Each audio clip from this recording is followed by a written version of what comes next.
ओम अज्ञानतिमिरन्धस्य ज्ञानाञ्जनशलाकया चक्षुरुन्मिलितं येन तस्मै श्रीगुरवे नमः। श्रीचैतन्यमनोभीष्टं स्थापितं येन भूतले स्वयं रूप कदा मह्यं ददाति स्वपदान्तिकं।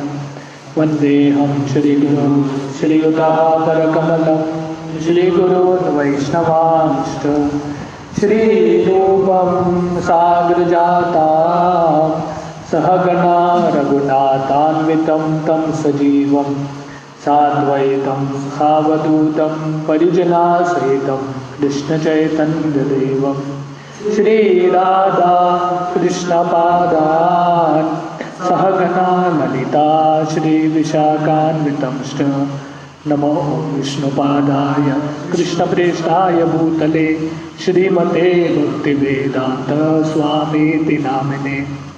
नमस्ते सरस्वती देवे गौरवाणी प्रचारिणे निर्विशेष शून्यवादी पाश्चात्यदेशतारिणे वंचाकल्पतरुभ्यश्च कृपा सिन्धुभ्यैव च पतितानां पावनेभ्यो वैष्णवेभ्यो नमो नमः। जय श्री कृष्ण चैतन्य प्रभु नित्यानंद श्री अद्वैत गदाधर श्रीवासादि गौर भक्त वृंदा। हरे कृष्णा कृष्णा कृष्णा हरे हरे हरे राम राम राम हरे हरे। हरे कृष्णा। तो हम टेक्स्ट 20 पढ़ रहे थे। पादे न्यूनं शोचसि मयिकपादम् आत्मानं वा वृषलेर्भोक्ष्यमानम् आहोसुरादीन् हृतयज्ञभागान् प्रजा उतस्मिन् मगवती अवर्सति। Translation: I have lost my 3 legs and am now standing on one only. Are you lamenting for my state of existence? Or are you in great anxiety because henceforward the unlawful meat eaters will exploit you? Or are you in a sorry plight because the demigods are now bereft of their share of sacrificial offerings, because no sacrifices are being performed at present? Or are you grieving for living beings because of their suffering due to famine and drought? तो यहाँ पे धर्म जो बैल के रूप में है धरती से प्रश्न पूछ रहे हैं, जो गाय के रूप में है। तो पूछ रहे हैं, धरती आप किसके लिए दुखी हैं? आप इसके लिए दुखी हैं क्या क्योंकि मैं अभी एक ही पैर पे खड़ा हूँ? तो धर्म कलयुग में एक ही पैर पे खड़ा रहता है, तो उसके लिए दुखी हैं क्या? धरती को पूछ रहे हैं धर्म। या आप इसलिए दुखी हैं और इसलिए चिंता में हैं कि क्योंकि कलयुग शुरू हो गया है और लोग आपकी कत्ल करके, गायों की हत्या करके अपना पेट पालेंगे? या आप इसलिए दुखी हो रहे हैं क्योंकि देवताओं को कोई यज्ञ नहीं कर रहा है, उनको कोई अर्पण नहीं कर रहा है, इसलिए उनको उनका जो सैक्रिफाइस है, ऑफरिंग्स है, वो मिलता नहीं है, इसलिए आप दुखी हैं क्या? या आप दुखी हैं क्योंकि आपके जो पुत्र हैं, जितने भी जीव हैं, वो सब कष्ट भुगत रहे हैं क्योंकि खाने के लिए कुछ नहीं है, सब जगह बाढ़ आ गया है, अकाल आ गया है, इसके लिए आप दुखी हैं क्या? तो हमने श्रील प्रभुपाद का तात्पर्य देखा। तो श्रील प्रभुपाद के तात्पर्य के अलग अलग पैराग्राफ में अलग अलग चीज़ों के बारे में वर्णन करते हैं। तो हमने देखा कि प्रभुपाद कैसे बताते हैं कि धर्म कलयुग में एक ही पैर पे खड़ा होता है। आगे जाके श्रील प्रभुपाद बताते हैं कि कैसे कलयुग में लोग गायों को और बैलों को मारेंगे और उसके वजह से कलयुग का जो पीड़ा है वो ज़्यादा से ज़्यादा बढ़ता रहेगा। और आगे जाके प्रभुपाद समझाते हैं कि लोगों का कल्याण कब होगा? जब लोग यज्ञ करेंगे। अन्नात् भवन्ति भूतानि पर्जन्यात् अन्न संभव यज्ञात् भवति पर्जन्यो यज्ञ कर्म समोद्भव। तो गीता में भगवान बोलते हैं कि अन्न, लोगों को, जीवात्माओं को जीने के लिए अन्न चाहिए। अन्न कहाँ से मिलता है? बारिश से, पर्जन्यात। हम बारिश से अन्न मिलता है। बारिश कहाँ से आती है? जब यज्ञ होता है। और यज्ञ कब होगा? जब लोग अपना जो कर्म है भगवान का भक्ति ठीक तरह से करेंगे। तो लोग कलयुग में ये साइंस को भूल गए हैं। लोगों को लगता है कि हम स्वतंत्र हैं, मुझे देवता नहीं चाहिए, भगवान की कृपा नहीं चाहिए, मैं अपना स्वामी खुद बनूंगा। तो ये कलयुग की मूर्खता है। और इसके वजह से ये कोरोना वायरस, अलग अलग चीज़ आता है जिससे व्यक्ति नम्र बनता है और उसको समझ में आता है आपके पास जितना भी बुद्धि रहेगा, टेक्नोलॉजी रहेगा, 4G 5G कितना भी रहेगा, जब तक भगवान प्रसन्न नहीं होते और उनके जो रिप्रेजेंटेटिव या प्रतिनिधि है देवता प्रसन्न नहीं होते, तब तक हमको खाने के लिए भी पदार्थ नहीं रहेंगे। तो इस तरह से प्रभुपाद अलग अलग पैराग्राफ के ये तात्पर्य में समझाते हैं, ये जो श्लोक के अलग अलग पॉइंट्स, कि कैसे कलयुग में जो लोगों का चिंतन है, व्यवहार है, गिरता रहेगा और क्यों कलयुग में लोगों को और कष्ट और पीड़ा होती है। तो ये लास्ट सेक्शन है जहाँ पे धर्म धरती को पूछ रहे हैं, आप इसलिए दुखी हैं क्या? क्योंकि कलयुग के जो लोग हैं, आपके जो पुत्र हैं, हमेशा पीड़ित रहेंगे, कुछ न कुछ कष्ट। तो प्रभुपाद लिखते हैं, this material world is a sort of prison house as we have several times mentioned. तो जैसे बहुत बार बताया भागवतम में, प्रभुपाद ने गीता भागवत के तात्पर्य में, कि भौतिक दुनिया क्या है? कैद खाना है, लॉकडाउन है भौतिक दुनिया।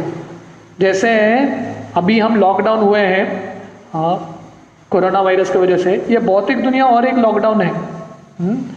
ये कुंट, ये जगह को कुंट बोलते हैं, दुर्ग, ये दुर्ग में हम फंस गए हैं। The demigods are the servants of the Lord who see to the proper upkeep of the prison house. तो देवता क्या है? ये जो कैद खाना है उसका देखभाल करते हैं। These demigods want to see that the rebel living beings who want to survive faithlessly are gradually turned towards the supreme power of the Lord. तो देवताओं का कर्तव्य क्या है? जो जीव भगवान को भूल चुके हैं और भगवान से हड़ताल करके, विरोध करके ये भौतिक दुनिया में आए हैं, हट करके कि हम यहाँ पे अकेले एक स्वामी बनेंगे, भोग करेंगे, ऐसे जो जीव हैं जिनके पास श्रद्धा ही नहीं है, देवताओं का कर्तव्य क्या है? उनको धीरे धीरे भगवान के पास लेके आना। Therefore the system of offering sacrifice is recommended in the scriptures. तो इसलिए शास्त्रों में यज्ञ का विधि है। आप अलग अलग देवताओं को यज्ञ करो, उससे धीरे धीरे करके वो जो यज्ञ का आहुति है भगवान तक पहुंचेगा। The materialistic men want to work hard and enjoy fruitive results of sense enjoyment.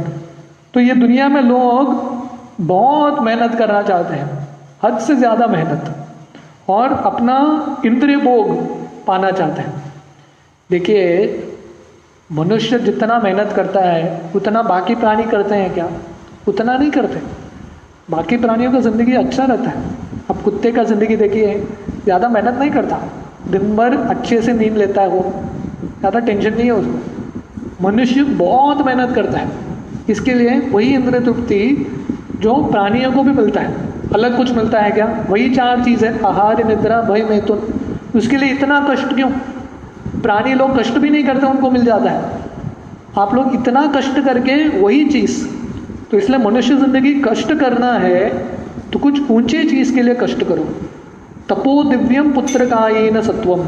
इसलिए ऋषभदेव अपने पुत्रों को बताते हैं भागवतम में कि मनुष्य जन्म किस लिए मिला है? तपस्या करने के लिए, कष्ट करने के लिए। पर किसके लिए? जो हमारा जो आत्मा का आनंद है वो पाने के लिए। Thus they are committing many types of sin at every step of life. तो क्योंकि इंद्र तृप्ति का वासना इतना है, हर एक पद पे पाप करते जाते हैं, पाप का कुछ सीमा ही नहीं है। Those, however, who are consciously engaged in the devotional service of the Lord are transcendental to all varieties of sin and virtue. पर जो प्रामाणिकता से, ध्यान से भगवान की भक्ति करते हैं, वो लोग ये दुनिया के पाप से और ये दुनिया के पुण्य से भी ऊंचे उठ जाते हैं। Their activities are free from the contamination of the three modes of material nature. तो ऐसे जो भक्त हैं, जो भगवान की भक्ति में सेवा में लगे हैं, वो तीन गुण के जो कल्मश है उससे परे हैं। For the devotees, there is no need for performance of prescribed sacrifices because the very life of a devotee is a symbol of sacrifice. तो हालांकि वेदों में यज्ञों का वर्णन आता है, इंद्र की यज्ञ, चंद्र का यज्ञ, ये सब आता है, पर भक्त के लिए जरूरत नहीं है, क्योंकि भक्त का जिंदगी ही एक यज्ञ है। यज्ञाता कर्मणो अन्यत्र लोकोयम कर्म बंधना। तो क्योंकि उनका पूरा जिंदगी कृष्ण के संतुष्टि के लिए है। यज्ञ मतलब क्या? भगवान की संतुष्टि के लिए कुछ करना। जब आहुति देते हैं, इंद्राय स्वाहा इदम न मम, आहुति देते हैं, ऐसा बोलते हैं इंद्राय स्वाहा, ये आहुति, ये जो घी है इंद्र के लिए, मेरा कुछ नहीं है, इदम न मम। तो ये यज्ञ का विधि है, देवताओं को दो, क्योंकि हमारा कुछ भी नहीं है, उनसे ही सब कुछ आता है। तो भक्त उनका हर एक जिंदगी का मोड़, क्योंकि कृष्ण के संतुष्टि के लिए लगाया है, इसलिए भक्त का हर एक कार्य यज्ञ है। But persons who are engage in fruitive activities for sense enjoyment must perform the prescribed sacrifices because that is the only means to get free from the reactions of all sins committed by fruitive workers. तो जो भगवान के भक्त नहीं है उनके लिए ये विधि है, उनको ये करना ही पड़ेगा, यज्ञ करना है। Sacrifice is the means for counteracting such accumulated sins. तो जितना पाप अर्जित किया है पूरे जिंदगी में, उससे दूर होने के लिए तरीका क्या है? यज्ञ करो। The demigods are pleased when such sacrifices are performed, just as the prison officers are satisfied when the prisoners are turned into obedient servants. तो जैसा प्रभुपाद ने बताया, ये दुनिया एक कैद खाने की तरह है। तो जैसे, और देवता कौन है? ये कैद खाने की रक्षा करते हैं। जैसे अगर कोई प्रिजनर है, कैदी है, जब वो ठीक तरह से सेवा करता है, जो उधर के जो मालिक हैं, जेलर है, उनका सुनता है, तो वो लोग प्रसन्न होते हैं। उनका जो रिकॉर्ड है उस पर अच्छा लिखते हैं, गुड कैंडिडेट, और धीरे धीरे उसका सज़ा कम होता है। तो वैसे ही यज्ञ का ये विधि है, जब हम देवताओं को प्रसन्न करेंगे तो हमारा कष्ट धीरे धीरे कम होगा। Lord Chaitanya however has recommended only one yajna or sacrifice called the Sankirtan Yajna, the chanting of Hare Krishna, in which everyone can take part. पर चैतन्य महाप्रभु वही कृष्ण जो वेद में यज्ञ का वर्णन करते हैं अलग अलग देवताओं का, वही कृष्ण कलयुग में चैतन्य महाप्रभु के रूप में आते हैं और बोलते हैं कलयुग में बाकी सब यज्ञ काम नहीं करेगा, इसलिए क्या करो? संकीर्तन यज्ञ, द ओनली यज्ञ। कलयुग में ये एक ही यज्ञ चलता है, बाकी यज्ञ नहीं चलता है, और इसमें हर कोई भाग ले सकता है। Thus, both devotees and fruitive workers can derive equal benefit from the performances of संकीर्तन यज्ञ। तो ये संकीर्तन यज्ञ में भाग लेने से जो भक्त है, अभक्त है, कर्मी है, हर एक व्यक्ति लाभ ले सकता है भगवान के संकीर्तन यज्ञ में भाग लेने से। टेक्स्ट 21। अकर्ष्यमान स्त्रिय ऊर्विबालान् शोचसी यतो पुरुषादि इवातान् वाचं देवीं ब्रह्मकुले कुकर्मणि अब्रह्मण्ये राजकुले कुलाग्रयान्। Translation: Are you feeling compunction for the unhappy women and children who have left forlorn by unscrupulous persons? Or are you unhappy because the goddess of learning is being handled by brahmanas addicted to acts against the principles of religion? Or are you sorry to see that brahmanas have taken the shelter of administrative families that do not respect brahmanical culture? तो धर्म और प्रश्न पूछ रहे हैं धरती को उनके दुख के कारण के बारे में। तो बोल रहे हैं आप इसलिए दुखी हैं क्या क्योंकि कलयुग में लोग स्त्रियों की और बच्चों की रक्षा नहीं करते। जिन लोगों को स्त्रियों की और बच्चों की रक्षा करनी चाहिए वो रक्षा नहीं करते और इनको छोड़ देते हैं। इसके लिए आप दुखी हैं क्या? या आप इसलिए दुखी हैं क्योंकि जो ब्राह्मण हैं, जिनके पास सरस्वती होना चाहिए, ज्ञान होना चाहिए, पर वही ब्राह्मण गलत कार्य कर रहे हैं, उसके लिए दुखी हैं क्या?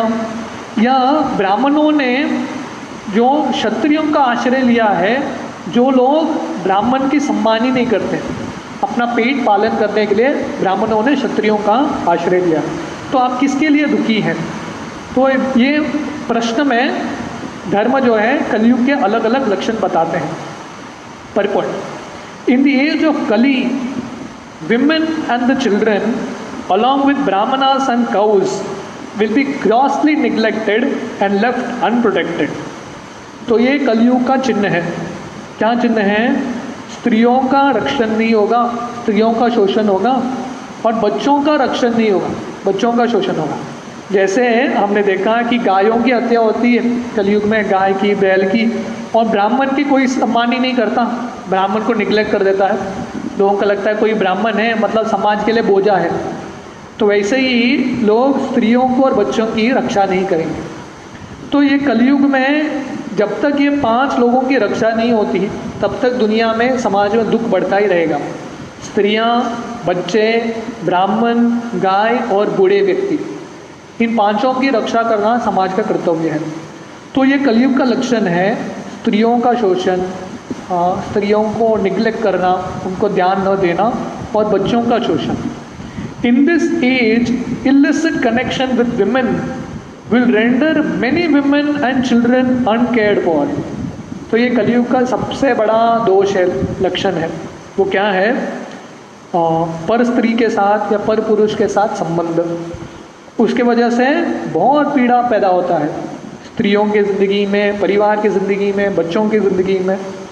Circumstantially, the women will try to become independent of the protection of men, and the marriage will be performed as a matter of formal agreement between man and woman। तो क्या होता है, ऐसे जो स्त्रियां हैं सिंगल मदर बन जाते हैं, अकेले ही रहती है। अकेले रहने से क्या होगा? स्त्रियों का कोई रक्षण नहीं है तो शोषण ही होगा। तो ऐसा जो स्त्रियां हैं गवर्नमेंट के पास जाते हैं, हम अकेले हैं, हमको काम दे दो, जॉब दे दो। अमेरिका में तो ऐसा बहुत सारा केसेस है, प्रैक्टिकली हर एक घर में माता अलग, पिता अलग, हाँ, बच्चे कभी इधर कभी उधर, फुटबॉल की तरह आगे पीछे, राइट। और माता जाके जो सिंगल विडो है गवर्नमेंट के पास जाते हैं और गवर्नमेंट उनको पैसा देता है अकेले रहने के लिए। तो इस तरह से शोषण होता रहता है। और कलयुग में शादी किसके लिए होगा? फॉर्मल अग्रीमेंट, बस। शादी के ये जो प्रथा है इस पर किसी को विश्वास नहीं है, सिर्फ एक फॉर्मल अग्रीमेंट है। आजकल वो भी नहीं होता कलयुग में। कलयुग का नया फंडा है, नया फैड है, live in relationships. Live in relationship मतलब शादी वादी की ज़रूरत नहीं है, हम ऐसे ही रहेंगे और जब तक चलेगा चलेगा, जब नहीं चलेगा तुम दूसरा पार्टनर ढूंढ लो, मैं भी दूसरा ढूंढ लूँगा। तो शादी करो, बाद में डाइवोर्स का टेंशन, कोर्ट का केस, वो सब ज़रूरत ही नहीं है, साथ में आ जाओ, निकल जाओ बाद में। हाँ, तो ये लिव इन रिलेशन, तो ये सब कलयुग के लक्षण हैं।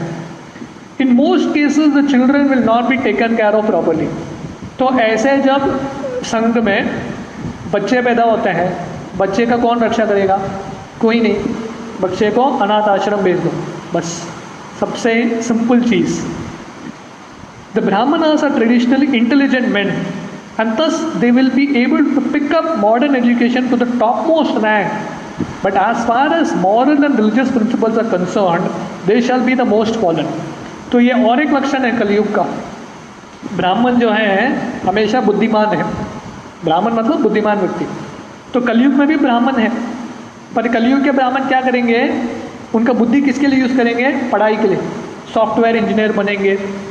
तो आप अमेरिका में देखेंगे जितने भी हमारे इंडियंस गए हैं उधर, वो सब लोगों का जन्म ब्राह्मण परिवार में ही हुआ है, क्योंकि बुद्धि चलता है उनका। अच्छा, सॉफ्टवेयर इंजीनियर बनते हैं, कोडिंग करते हैं, हाँ, या कुछ कंपनी के टॉप रैंक में आ जाते हैं, कुछ भी CEO बन जाते हैं, फाइनेंस ऑफिसर बन जाते हैं, कुछ तो बन जाते हैं, पर धार्मिक कुछ भी नहीं करेंगे, उनके अंदर कुछ गुण नहीं होगा, शास्त्र के बारे में कुछ पता नहीं। इसको नेम से एक ब्राह्मणा, नाम के लिए ब्राह्मण।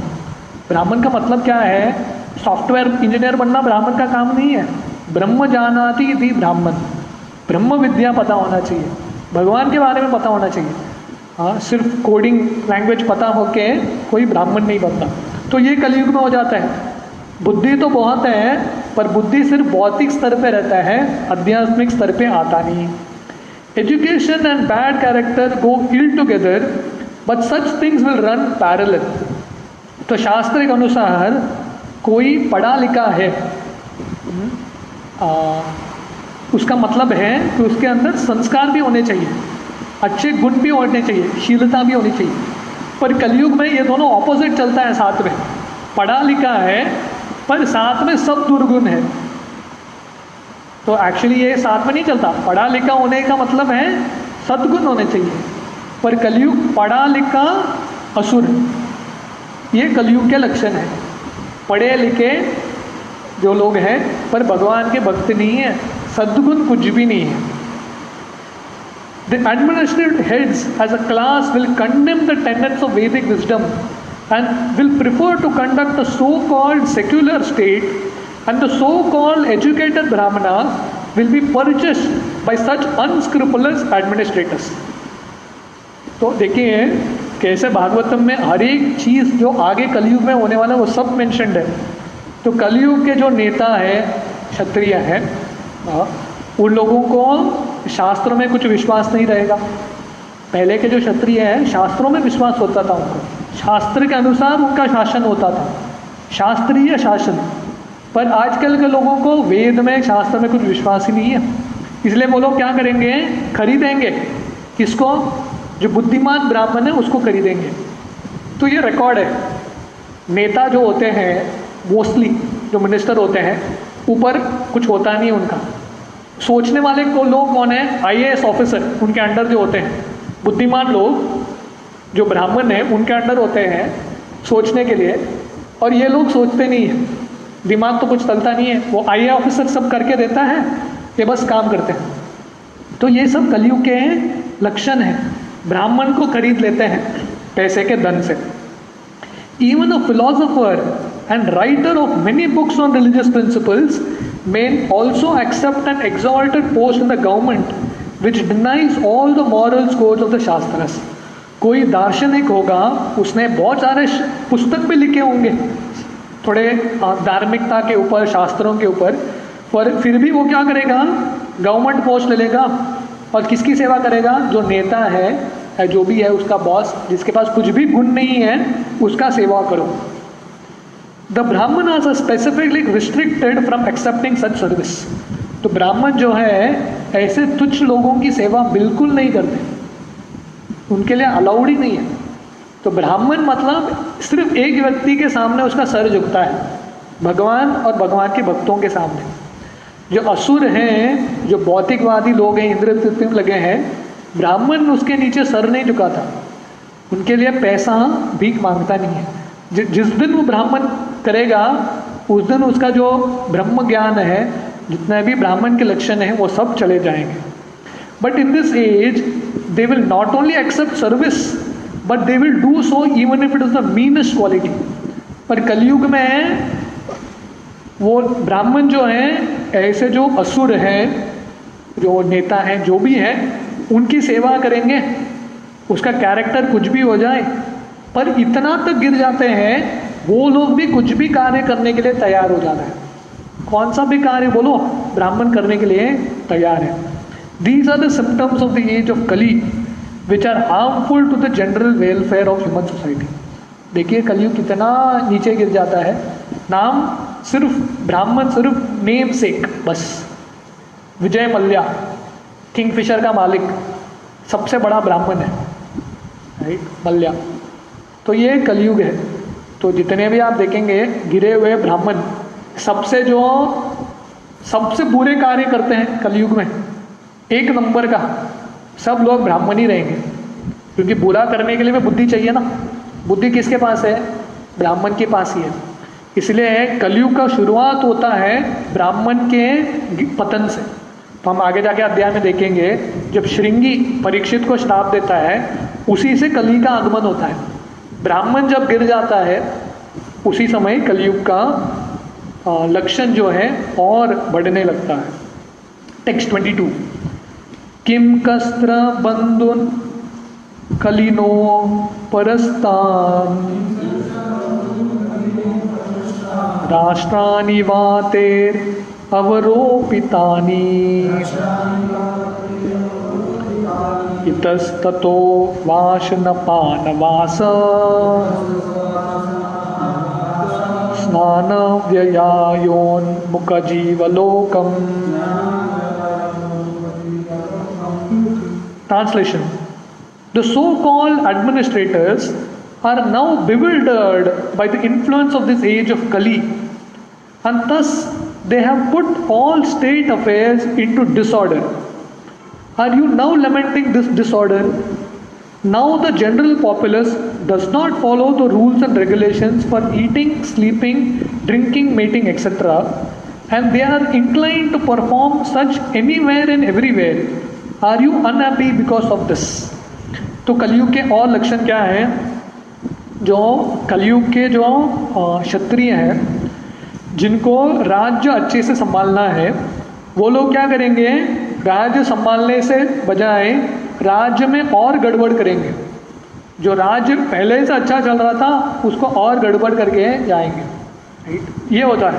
5 साल का गवर्नमेंट बनता है, जब बना था और जब जाता है गवर्नमेंट, जब जाता है, जब आया था उससे बदतर होके जाता है गवर्नमेंट। तो एडमिनिस्ट्रेशन भी कुछ नहीं करते वो लोग कलयुग में। और कलयुग के जो लोग हैं, आहार, निद्रा, भय और मैथुन, ये करने का एक जगह होता है हर एक चीज़ का, है कि नहीं? खाने का एक जगह होता है, लोगों को मैथुन भी करना है, एक जगह होता है। लोग ड्रिंकिंग, दारू पीते हैं, उसका भी एक जगह होता है। पर कलयुग में कोई भी किधर भी कुछ भी करेगा, मतलब शर्म वरम सब छोड़ के सब चलता है कलयुग में। और जो लोग पूरा बिंदास सब शर्म छोड़ के करते हैं, वो लोग सही में ही कलयुग के हीरो बन जाते हैं। वो लोग, बाकी जो प्रजा है, बाकी जो सामान्य व्यक्ति हैं, ऐसे लोगों की पूजा करते हैं। तो धर्म धरती को पूछ रहे हैं, ये सब कलयुग के लक्षण देके आप दुखी हैं क्या? Purport: There are some necessities of life on a par with those of lower animals, and they are eating, sleeping, fearing and mating. तो जिंदगी के अलग अलग ज़रूरतें हैं, पहलू हैं, जो पशु योनि में भी होता है। आहार, निद्रा, भय और मैथुन। These bodily demands are both for the human beings and the animals. ठीक है, तो ये शरीर की ज़रूरतें हैं, तो शायद शरीर की ज़रूरतों को पूरा करना पड़ेगा, खाना पड़ेगा, सोना पड़ेगा, रक्षण करना पड़ेगा अपने आप को, और थोड़ा भोग करने का भी व्यवस्था है, मनुष्य भी कर सकता है। But the human beings has to fulfill such desires not like animals but like a human being. ठीक है, मनुष्यों को ये सब 4 ज़रूरतें पूरा करो, चलेगा, पर पशु की तरह मत करो, मनुष्य की तरह करो, कुछ तो संस्कार रखो। A dog can mate with a bitch before the public eyes without hesitation, but if a human being does so, the act will be considered a public nuisance and the person will be criminally prosecuted.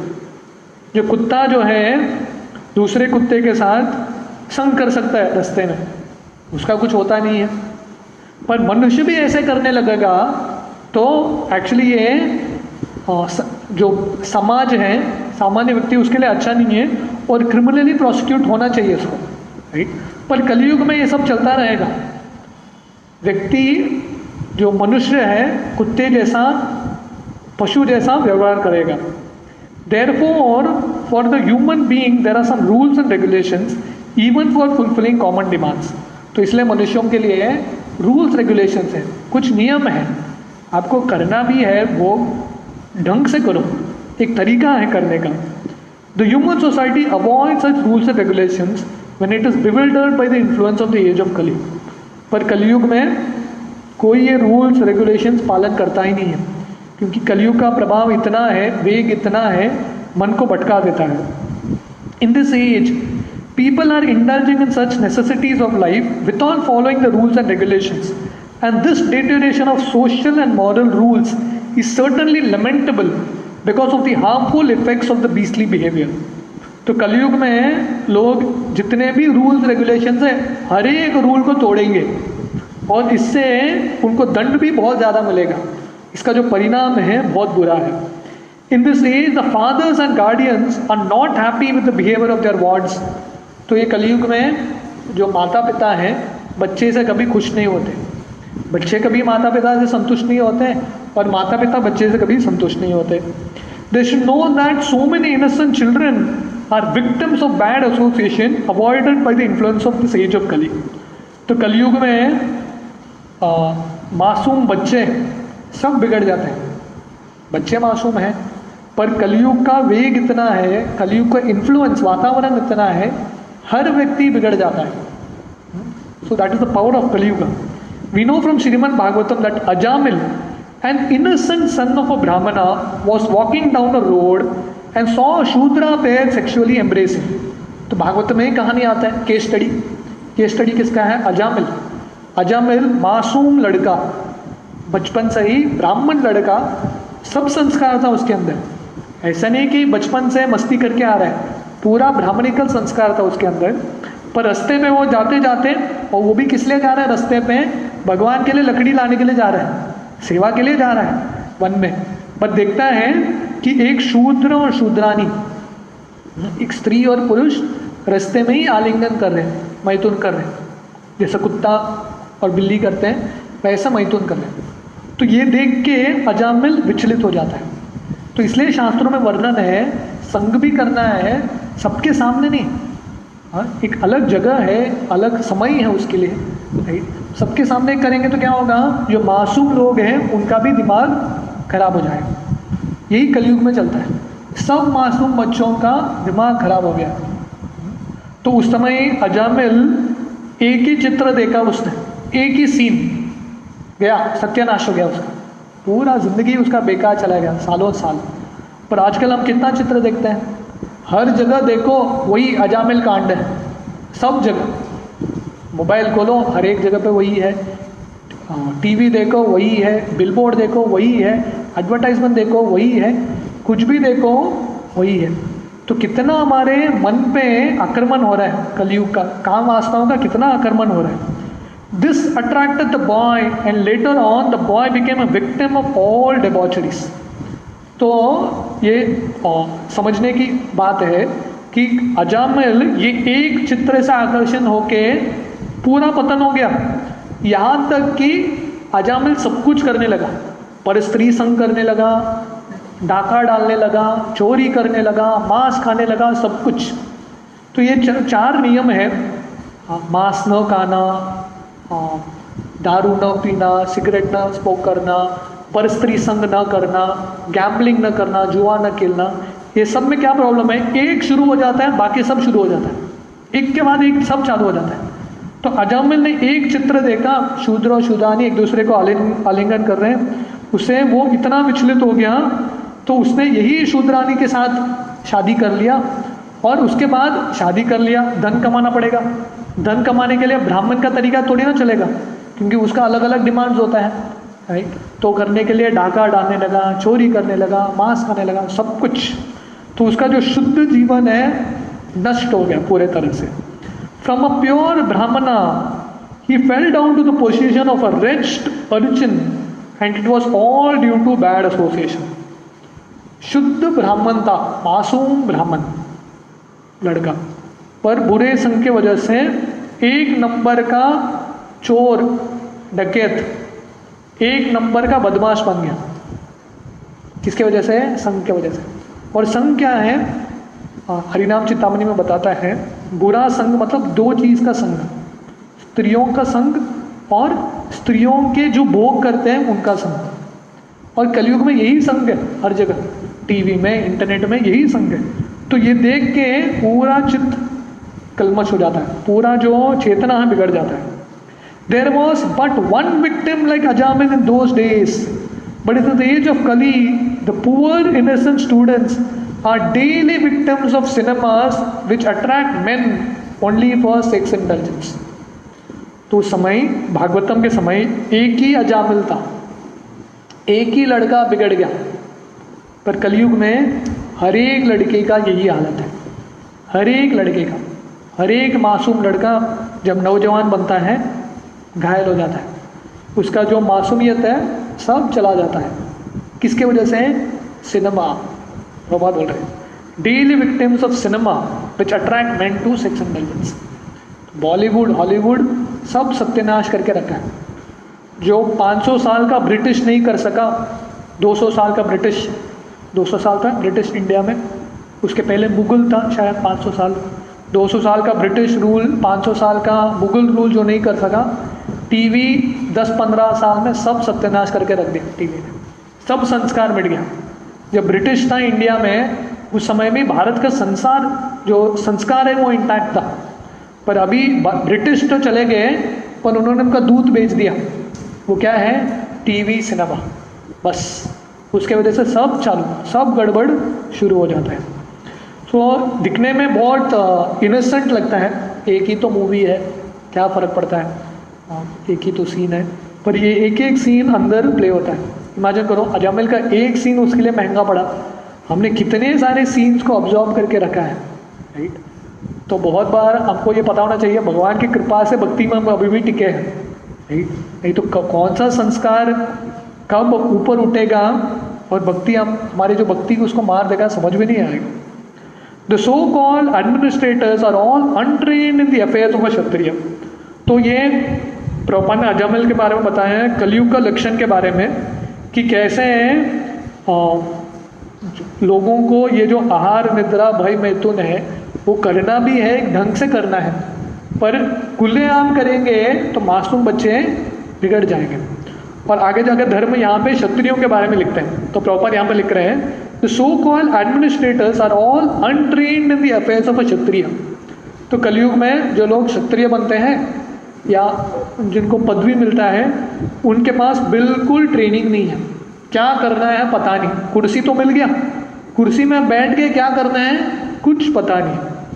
The Kshatriyas are meant for administration as the Brahmanas are meant for knowledge and guidance. तो क्षत्रियों का काम क्या है? ठीक तरह से administration करना। हर एक चीज़ बराबर होना चाहिए राज्य में। राज्य में पानी होना चाहिए, बिजली होना चाहिए, कोई भी गरीब नहीं होना चाहिए, सबकी रक्षा होनी चाहिए। वो एडमिनिस्ट्रेटर है, उसका जो राज्य है उसका कर्तव्य बहुत अच्छे से करना चाहिए।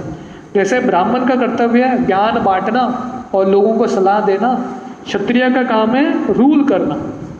द वर्ड क्षत्र बंधु refers to the so-called administrators or persons promoted to the post of the administrator without proper training by culture and tradition। तो जैसे ब्रह्म बंधु होता है, ब्राह्मण के रिश्तेदार हैं, ब्राह्मण परिवार में उनका जन्म हुआ है, फिर ब्राह्मण का कुछ गुण ही नहीं है। वैसे क्षत्रिय बंधु नेता के परिवार में आए होंगे, गांधी परिवार, ये परिवार में तो आए हैं, पर गुण कुछ नहीं है, नेताओं का कुछ गुण नहीं है। हाँ, सो ऐसा जो नेता है सिर्फ परिवार में आने से प्रमोट हो जाते हैं। तुम भी बन जाओ, तुम्हारे पिता नेता थे, तुम भी थोड़ा ट्राई करके आओ, आता है कि नहीं वो दूसरा कोई पूछता ही नहीं है। Nowadays they are promoted to such exalted posts by the votes of the people who are themselves fallen under the rules and regulations of life। तो डेमोक्रेसी का प्रॉब्लम क्या है? हम वोट करते हैं, सामान्य जनता वोट करता है एक व्यक्ति को, पर सामान्य जनता को रूल्स रेगुलेशंस पता नहीं है, तो किसको वोट करेगा?